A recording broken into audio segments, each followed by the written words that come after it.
உலக இரத்த தான தினம் ஆற்காட்டில் மாபெரும் இரத்த தான முகாம் நடைபெற்றது.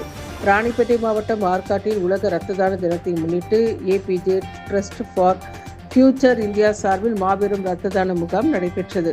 ஆற்காடு நெல் அரிசி மண்டபத்தில் நடைபெற்ற இந்த முகாமிற்கு அறக்கட்டளை தலைவர் கோபி தலைமை தாங்கினார். நிகழ்ச்சியின் தொடக்கமாக ஆற்காடு சட்டமன்ற உறுப்பினர் சுகுமார் முன்னாள் குடியரசுத் தலைவர் அப்துல் கலாமின் உருவப்படத்திற்கு மலர் தூவி மரியாதை செலுத்தினார்.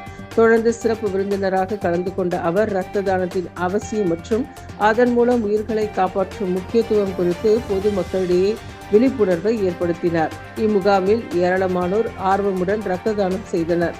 இரத்த தானம் வழங்கியவர்களுக்கு சான்றிதழ்கள் வழங்கி பாராட்டப்பட்டன. பொதுமக்களிடையே இரத்த தானம் குறித்த விழிப்புணர்வை ஏற்படுத்தும் வகையில் இம்முகாம் நடைபெற்றது.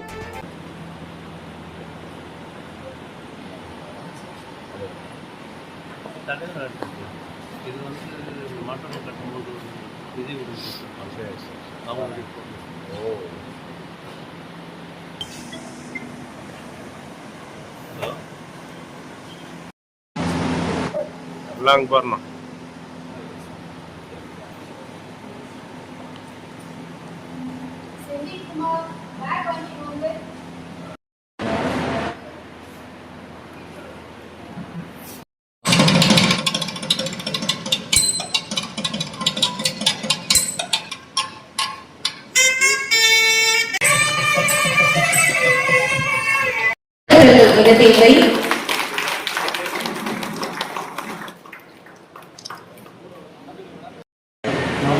அவங்க இப்படிலாம் ஒதுக்கி பண்ற